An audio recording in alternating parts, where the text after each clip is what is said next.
Selamat pagi anak-anak, terutama kelas 10 IPA, 10 IPS ya, 1 2 ya. Pada pagi hari ini Pak Parle menjelaskan tentang PPKN bab 1 ya. Sebenarnya PPKN bab 1 ini sudah saya berikan PowerPoint-nya di classroom, sudah saya berikan tugas, tapi hari ini Pak Parle tetap akan memberikan penjelasan lewat Bandicam ya. Bab 1 seperti di classroom kalian, yaitu nilai-nilai Pancasila dalam kerangka praktek penyelenggaraan negara ya. Ini tujuan pembelajaran ya. Ya diabaikan aja ya. Ini ya inti dari rapat DPR MPR ya. Ini inti daripada bab 1 ini. Penyelenggara negara itu bisa presiden, MPR, DPR, itu intinya ya. Kemudian sifat hakikat negara ya, atau kedaulatan negara ya. Negara itu mempunyai sifat memaksa. Dengan demikian negara memiliki kekuatan yang memakai ya, jadi memakai kekuatan fisik secara legal agar peraturan undang-undang itu ditaati ya. Jadi kalau ada orang melanggar undang-undang ini, negara punya sifat memaksa ya, memaksa. Dalam hal memaksa itu harus mentaati undang-undang yang sudah dibuat oleh pemerintah dan anggota DPR MPR. Itu ya. Kemudian sifat hakikat negara dan kedaulatan negara. Sifat negara itu sifatnya monopoli. Jadi dalam hal ini negara mempunyai hak tunggal dalam menerapkan tujuan bersama dari masyarakat. Jadi untuk mencapai supaya masyarakat itu tercapai apa yang dicita-citakan, maka negara punya sifat monopoli ya, menguasai ya.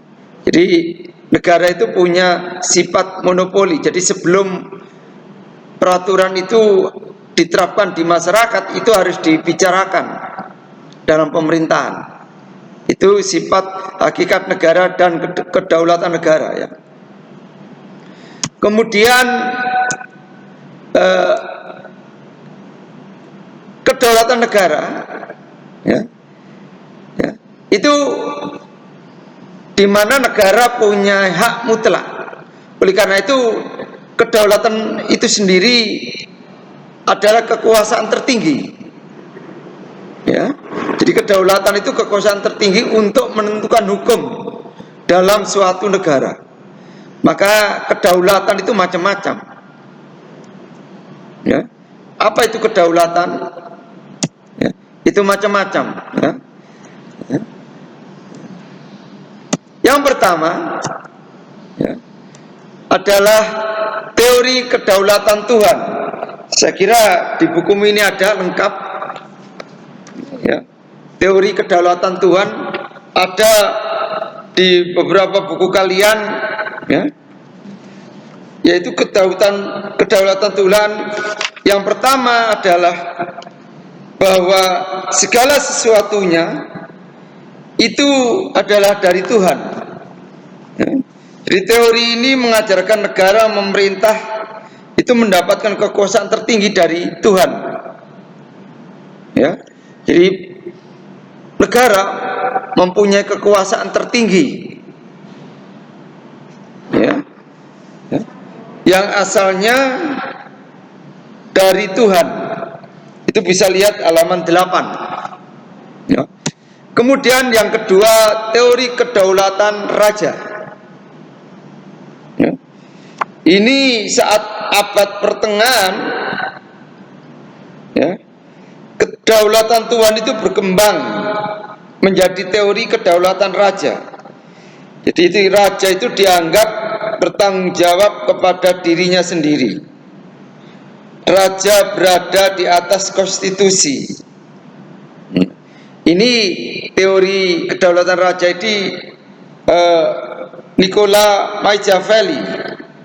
Jadi pelopornya Nicola Machiavelli dan Thomas Hobbes. Thomas Hobbes. Ya. Ya. Bisa lihat halaman 8 buku kalian. Kemudian teori kedaulatan negara. Ini tertinggi terletak pada negara. Jadi kedaulatan tertinggi terletak pada negara. Ya. Ini tokohnya Jean Bodin, Hegel, Paul Lebat. Ya. Ini ada di buku halaman 9. Ya. Kemudian teori kedaulatan hukum. Ya. Jadi teori kedaulatan hukum ini kekuasaan pemerintah berasal dari hukum yang berlaku. Hukum tertulis, hukum tidak tertulis itu membimbing pemerintahan untuk masyarakat. Ya. Ini tokohnya Hugo, ya. Immanuel Kant, Leon Duguid, ya. Ini halaman 9 bukunya. Kemudian teori kedaulatan rakyat. Ini teori demokrasi dari rakyat, oleh rakyat, untuk rakyat. Kekuasaan tertinggi adalah di tangan rakyat. Ini tokohnya Gigi Rousseau, Montesquieu, John Locke. 3 orang ini, Rousseau, Montesquieu, John Locke. Tolong dipelajari. Apa 3 tokoh itu? Halaman 9. Kemudian masih sifat hakikat negara dan kedaulatan negara. Pengakuan kedaulatan itu pengakuannya ada 2, baik itu de facto dan de jure. Kalau de facto itu contohnya gini, negara Indonesia merdeka. Pertama kali yang mengakui Indonesia merdeka itu adalah Mesir. Mengapa Mesir itu mengakui Indonesia? Karena secara de facto itu Indonesia ada wilayahnya, ada pemerintahnya, ada penduduknya, rakyatnya. Nah, secara de jure Belanda belum mengakui Indonesia secara de jure. Karena de jure itu mengakui secara internasional. Ya. Ini pengakuan, ya. Kemudian sistem pemerintahan negara kesatuan RI. Ya. Menurut Undang-Undang Dasar Negara Republik Indonesia tahun 45, pembagian kekuasaan itu dibagi menjadi 2 di Indonesia.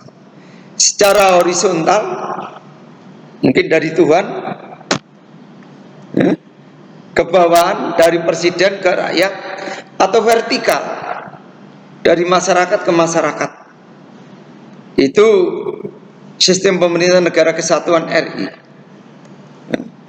Kemudian nilai-nilai Pancasila bersifat subjektif. Artinya nilai ini adalah pemikiran bangsa Indonesia sendiri sepanjang sejarahnya. Ya. Jadi ini nilai subjektif. Jadi nilai yang merupakan pemikiran bangsa Indonesia sendiri sepanjang sejarah. Apa itu nilai-nilai Pancasila secara subjektif?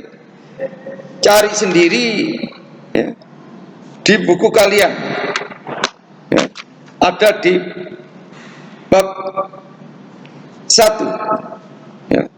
Kemudian ada juga, ya, nilai-nilai yang sifatnya objektif. Itu nilai-nilai yang terkandung dalam Pancasila, juga diakui kebenaran, keadilan oleh bangsa-bangsa lain di dunia. Apa nilai-nilai Pancasila bersifat objektif? Cari sendiri di buku bab 1 kalian. Saya kira PPKN kelas 10 semester 1, ya, sesi 1 ini sampai di sini. Semoga sesi 1 ini, PPKN kelas 10 ini menjadi kekuatan kalian. Tolong dipelajari. Saya kira di bukumu sudah siap. Kapan hari PowerPoint ini juga sudah saya share di Classroom. Tolong pelajari dengan baik, biar nanti kalau ada ulangan tugas kalian bisa mengerjakan dengan baik. Dan kelas 10 IPA, IPS 1, IPS 2, bab 1, bab 2 tugasnya ada beberapa anak yang belum mengumpulkan, ya. Tolong mengumpulkan. Saya kira itu materi pagi hari ini. Selamat pagi, Tuhan memberkati.